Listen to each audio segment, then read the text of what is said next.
Hi everyone, welcome to Civil Engineering Online. So in today's episode, I'll be discussing a topic from surveying, contouring. तो चलिए start करते हैं before wasting any time. So what is contouring. So पहले हम इसकी definition पढ़ते हैं. It may be defined as a line of intersection of a level surface with the surface of ground. ठीक है. It is the line joining points of equal height और elevation on the surface of अर्थ.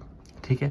तो contouring एक ऐसा process है जिसमें हम intersect करते हैं पॉइंट्स को जिनकी एलिवेशन सेम होती है on the surface of ground. हम कंट्यूरिंग कैसे करते हैं. कंट्यूरिंग में हमारे पास ऑटो लेवल होता है एंड हमारे पास स्टाफ होता है. फिर हम एक एरिया में जाके तो जो भी हम वहाँ पे अलग अलग पॉइंट्स लेते हैं और पॉइंट्स का एलिवेशन निकालते हैं. एलिवेशन निकालने के बाद तो जिन जिन पॉइंट्स की एलिवेशन सेम हो गए उनको हम इंटरसेक्ट करते हैं बाय लाइन, जिसको हम कंट्यूर बोलते हैं, कंट्यूर लाइन. ठीक है.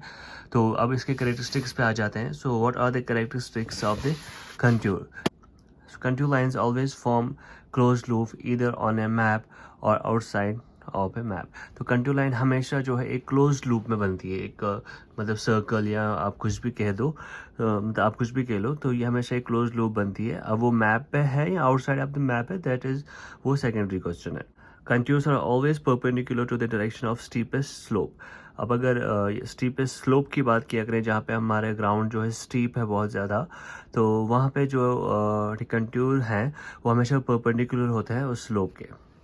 Spacing of contour lines depends on the slope of ground. ठीक है. अब ग्राउंड का स्लोप कैसा है उस पर डिपेंड करता है कि कंट्यूर लाइंस के बीच में स्पेसिंग क्या होगी. अगर हमारे पास स्टीप ग्राउंड है वहाँ पे हम कंट्यूर इंटरवल को बहुत कम रखते हैं और वहाँ इसलिए हमारे पास वहाँ पे स्लोप्स कम होते हैं. ठीक. माइल्ड स्लोप की बात करेंगे वहाँ पे हम मीडियम इंटरवल रखते हैं कंट्यूर्स के. और अगर रिलेटिवली लार्ज स्लोप, ठीक, लार्ज रखते हैं हम जहाँ पे हमारे पास ग्राउंड प्लेन होता है. Uniform slope is indicated by equally spaced contours. ठीक है. जहाँ हमारे पास स्लोप जो है यूनिफॉर्म है वहाँ पे हम कंट्यूर्स को इक्वली स्पेस करते हैं. ठीक है. Straight, parallel and equally spaced contour lines represent a plane surface. जब हमारे पास कंट्यूर लाइन स्ट्रेट होती है, पैरेलल होती है और इक्वली स्पेस्ड होती है, उस कंट्यूर मैप को देख के हम बता सकते हैं कि हमारे पास जो अर्थ सरफेस है वो प्लेन है. ठीक है. उसके बाद इरेगुलर कंट्यूर्स रिप्रेजेंट रफ टेरेन. अगर इरेगुलर कंट्यूर्स हमारे पास होती हैं उसका मतलब है जो टेरेन है, जो फील्ड जो है वो हमारे पास रफ है. ठीक है. For valley depression contours increase in elevation from inside to outside and in case of hill vice versa. तो जहाँ हमारे पास वैली या डिप्रेशन है वहाँ पे जो कंट्यूर है उसकी एलिवेशन जो है अंदर से बढ़ती है, मतलब पहले अंदर से ज़्यादा होगी फिर बाहर आते आते घटेगी वो. और इन केस ऑफ हिल जो हमारे पास सबसे अंदर वाला कंट्यूर है उसकी एलिवेशन जो है वो कम होती है और बाहर आते आते एलिवेशन जो है बढ़ती रहती है. Contour lines cross the ridge at right angles.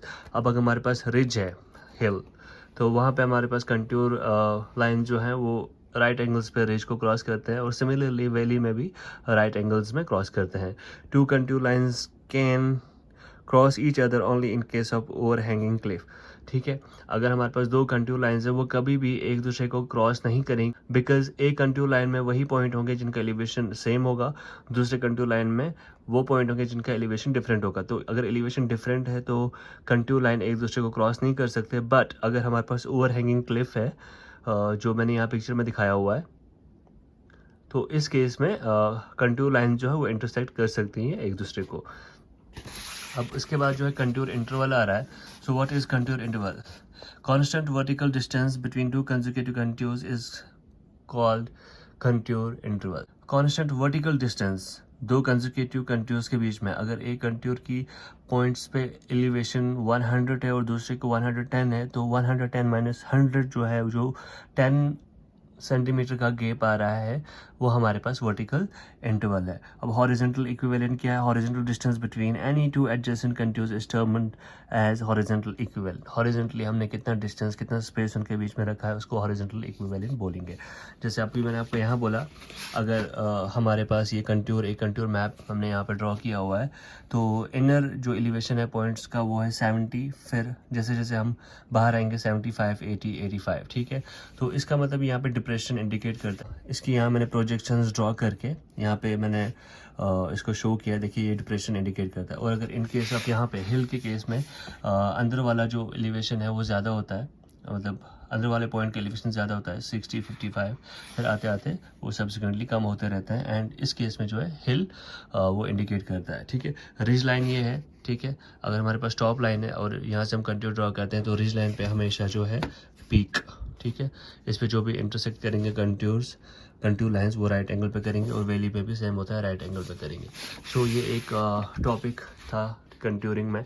अभी इसके मेथड्स और इसके यूज़ जो है, यूज़ मैं ऐसे बता देता हूँ। हम कंट्यूर मैप इसलिए फर्निश करते हैं क्योंकि हमें इन्फॉर्मेशन देता है regarding features of the ground, ठीक है, whether it is flat, undulate. Contour map के लिए हम इजीली सेक्शंस ड्रॉ कर सकते हैं, मतलब किसी भी डायरेक्शन में अगर हमारे पास कंट्यूर मैप है हम इजीली डायरेक्शंस ड्रॉ कर सकते हैं। इंजीनियर को हेल्प करता है ताकि हम मोस्ट इकोनॉमिकली और सूटेबल साइट सेलेक्ट करें किसी भी इंजीनियरिंग प्रोजेक्ट के लिए, like road, railways, canals, pipelines. जैसे फॉर एग्जांपल रोड बनाना है और वहाँ का कंट्यूर जो है हमने वहाँ पे कंट्यूर मैप निकाला है किसी एरिया का और वहीं से हमें रोड लेना है। तो अगर वहाँ पे बहुत ज़्यादा डिप्रेशन है और किसी दूसरी जगह में उतना डिप्रेशन नहीं है तो हम उसी को सेलेक्ट करेंगे in spite of this, because यहाँ पे डिप्रेशन है तो यहाँ पे फिलिंग वर्क बहुत ज़्यादा रिक्वायर्ड होगा। तो ऐसी पॉइंट्स होते हैं जिनको कंसिडर करते हैं और उसी के बेस पे फिर इंजीनियरिंग प्रोजेक्ट जो है वो उसके लिए साइट जो सिलेक्ट की जाती है।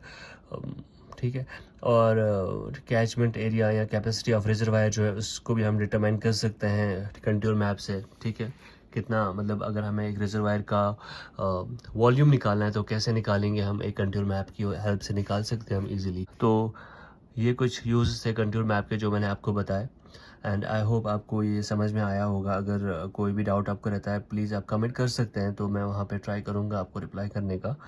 बाकी जिस किसी ने भी अभी चैनल को सब्सक्राइब नहीं किया है so please do subscribe, 10K होने वाला है। And do support me so that I can upload more videos on civil engineering. So thank you, take care.